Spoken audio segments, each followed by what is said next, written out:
Hey guys, good morning. Joe of the Joe Madden Sports Podcast here, joined this morning by Ian St. Clair, Content Manager for Katina Media. Ian, thanks for coming back to the show. How's the morning been? So far, so good, and can't complain. Thanks for having me on again, Joe. Appreciate it. Absolutely. Well, I had to bring you back, especially with the Colorado Avalanche playing tonight in game 4 against the Edmonton Oilers. Now, Colorado has won the last 3. What did you think of that last game? I was impressed with the resiliency to lose one of your top six forwards and a player who I think has been one of the most valuable for the Avs throughout this playoff run, and Nazem Kadri on a brutal hit like that. To come back and after they give up the first goal of the game to Connor McDavid in one of the loudest buildings in the NHL. I mean, the Edmonton Oilers fans show up, as you know. Um, the Alberta fans, whether it's Calgary or Edmonton, the Oilers fans were there and supported the Oilers. So the fact that the Avs were able to overcome all of that and get the win, I think shows the resiliency of this team and the guts of this team. Mark Mosier, the longtime broadcaster for the Avs, who does TV for Altitude TV here in Denver, had a call from a couple of years ago against Nashville where he talked about guts all over the place. And I think that win against Edmonton in game 3 epitomizes that. And I think that's the biggest difference between this Colorado Avalanche team and the teams that tried to get over that second round hurdle the last 3 years, where if they faced something like that, I don't know if they overcome it. And this Yeah. team is just built differently. And I think that's what impressed me the most was the resiliency and the guts of that win by this Avs team. Yeah, it was phenomenal to see the way they rallied in that last game, getting the win. Um, what do you think of the first? So we've had, or the first couple, we've had the first 3 games. Do you think what we've seen out of them can give them the sweep here? I do. I think what does it is that just horrific hit, that the cross check and the boarding by Evander Kane on Nazem Kadri. I think the Avs want to close this series out. I think they know they want to give the rest of their guys some time. It's going to be tough. There is no doubt about it. I saw a stat since 2005. The team that has been going for the sweep up 3 games to nothing is 31-29 since 2005. So it's going to be tough. You're going to get the best effort out of Connor McDavid and this Oilers team. We'll see what Leon Draisaitl is able to do. You could tell that he was hobbling and was laboring big time in game 3. We'll see what he's able to do. Obviously, they're going to be without Kane. They're going to be without Yamamoto. So this is the time to end it. We saw what happened in the second round against St. Louis, where in game 5, the Avs were up 3. They had a 3-goal lead. And then the Blues come back in the third period, win the game in overtime, and then force a game 6. You want to close out an opponent when you can. And I think the Avalanche are going to be motivated and driven, determined, all that to end this series now and give themselves about 2 weeks off because the Stanley Cup final won't start until June 18th. So if they're able to win tonight in this series, you give Kadri, Darcy Kemper, some of these other guys about 2 weeks off. It'll be 12 days Yeah. before the start of the final. So I think it's imperative that they come out and they play their best game because Edmonton's going to come out. Connor McDavid's going to come out flying. Do what they've done the last 2 games in particular, Yeah. in the neutral zone and in the defensive zone. Play like that. You're going to get your chances on Mike Smith. He's going to let in those soft goals eventually. He'll make the spectacular save. He'll save the ones he's not supposed to save, and he'll let in the ones that he's not supposed to. Yeah. That's the way Mike Smith plays goalie. So I do think it's imperative that the Avs in this series tonight in Edmonton. Now we look at the Avs losing Kadri. He definitely is such an amazing player for them. But then we look at the Oilers, and now I had thought Evander Kane was out for 4 games. You corrected me before the show. It's actually 1. It was game 4. I expected him to have more of a lengthened suspension penalties here. Same. What are your thoughts on this? What are your thoughts on the hit? I agree what Jared Bednar said, and Jared Bednar is one of those coaches who keeps his emotions in check, regardless of what happens. He's very even keel. And if you follow Jared Bednar and you follow the Avs, you could tell how mad he was at that hit. It bothered him tremendously. And I think that's the case for anyone who loves hockey. That was a brutal hit. That's a hit that needs to be taken out of the game. And Gabriel Landeskog said it after the game. You learn from a young age that you don't do that. In that situation, 6 to 8 feet away from the boards, and you just square up and hit the guy right between the shoulder blades. Just a brutal hit. And I thought, since he was a repeat offender and what he's been doing the last 2 games in particular in Evander Kane, elbowing Cale Makar, knowingly trying to go out and injure Avs players, I thought that the NHL should have sent a message. This is a hit we have to get rid of. Send a message. He's a repeat offender. Give him at least the remainder of this series. So if it goes to 7 games, he's out. So at least 4 games, as you originally thought it would be. But it didn't. They went with 1 game. And if the Avs take care of business, it'll be for the series anyway. I hated the hit. I hate it from an Avs fan perspective because Nazem Kadri has been so good. After what we saw last year against St. Louis, where he had that hit on the Blues player, got 8 games.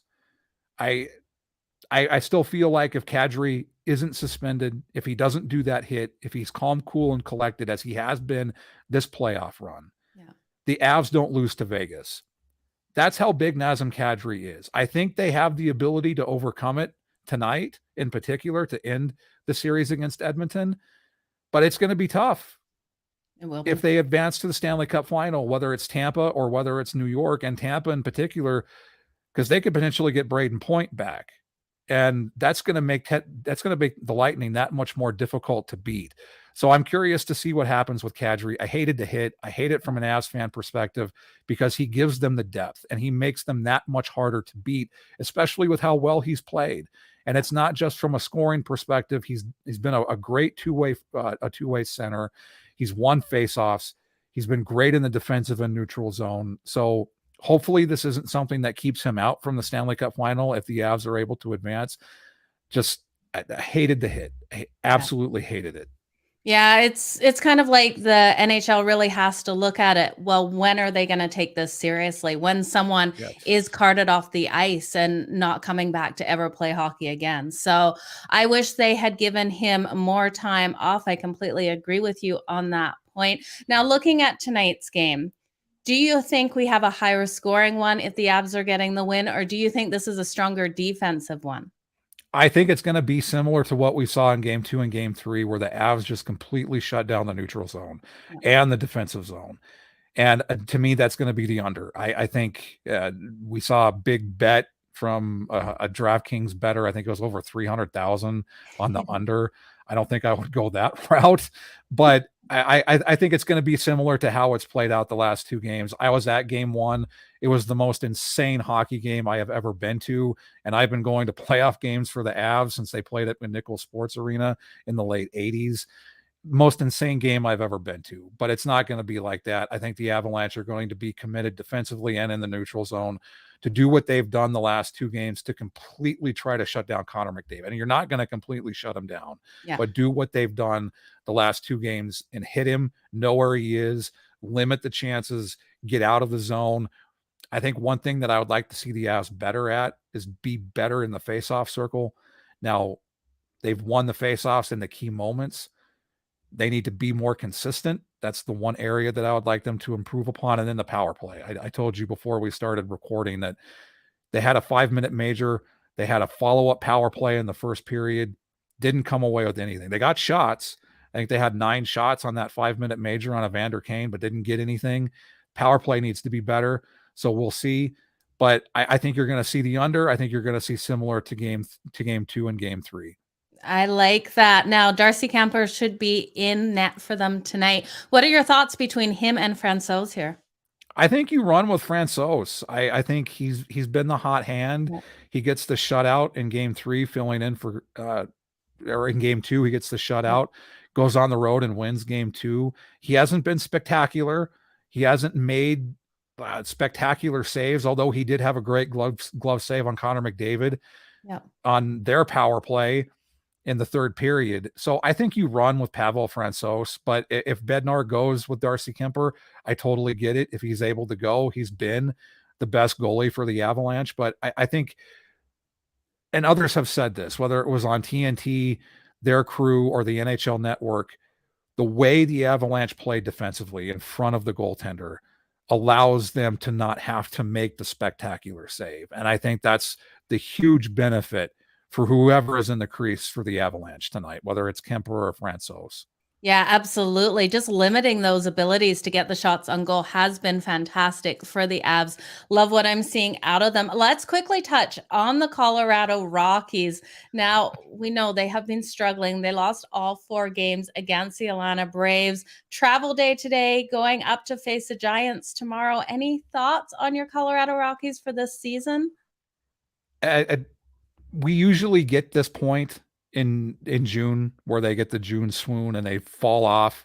It started about a month earlier this year with the Rockies. They started off strong, but they've obviously come back to earth. It's not surprising. I think what is surprising is they needed to beat the teams that they should. So, like the Pittsburgh Pirates, like the teams at the bottom of their division or in the league, and they just can't do it. And I think it's not surprising. The Rockies have struggled the majority of their time in Colorado, minus a few runs here and there in the 90s, and then obviously Rocktober in 2007. But for the most part, this is a team that just can't get it going, and it's going to be a struggle. I wouldn't call them my Colorado Rockies, but I'm putting words in your mouth for you, Ian. Because I grew up a Yankees fan, so I Oh, probably okay. just ticked off a lot of people. But the Rockies, I think it's just one of those things where they'll win a few games, they'll lose more than they win. I've joked that Coors Field is Wrigley Field West. It's just a glorified sports bar in downtown Denver at 20th and Blake. You go there for the sunsets, you go there for the atmosphere, you do not go there for the baseball. And I think that's going to be the case for the Well, Rockies the rest of the season. how much is it to get into the ballpark there? It's about 25 to $30, depending Okay. on where you want to sit. And then beers, Oh, 8 to those cost 10 a bucks. fortune. Oh, Yeah. really? That's all? Yeah. At least, I mean, it's been a while since I've been to a Rockies game, but there's great seats available. I mean, you always, depending on who they play, the opposing team's fans always show up. Dodgers, Giants, Cubs, Cardinals, Mets. So like I said, you're not there for the baseball, you're there for the atmosphere. It's nothing better than the atmosphere at the ballpark. I absolutely love it. We have a minor league one here, and it is just so much fun. But Ian, what is happening with Katina Media this week? Well, I run a couple of play sites, playcolorado.com, one of them, playvirginia.com, playtennessee.com, play Iowa, play Indiana, play Illinois, all those sites. What we do is we strive to provide the information, the news, the analysis, the opinion, the features to make the fans and the bettors in those states safer and smarter, and to remind people to bet with their head and not over it. Absolutely. That's such great information there, Ian. Make sure you guys go check out everything Ian has going on socials. Where can they find everything, Ian? You can find me on the Twitter machine at Ian St. Clair, and we have most of our play sites up on twitter.com as well. Colorado _play, play Illinois, play Indiana, play 10. So give those sites, if you're in those states, in those markets, even if you're not, they provide the best information in the affiliate space that we strive to do. So give them a follow, give me a follow for Broncos stuff, Avs stuff, basically anything. I'm open to anything and everything on my Twitter feed. So Absolutely. We'll be bringing you on again shortly to talk the Broncos for sure. Divisional rivals with my Chargers, Ian. It's going to be a fun NFL season for sure, discussing that with you. But you guys make sure you go give Ian a follow. All the links are scrolling in the bottom of this video. Ian, thank you again for joining me here on the Joe Madden Sports Podcast. Have a wonderful day. you too. Thanks, Joe. Thank you.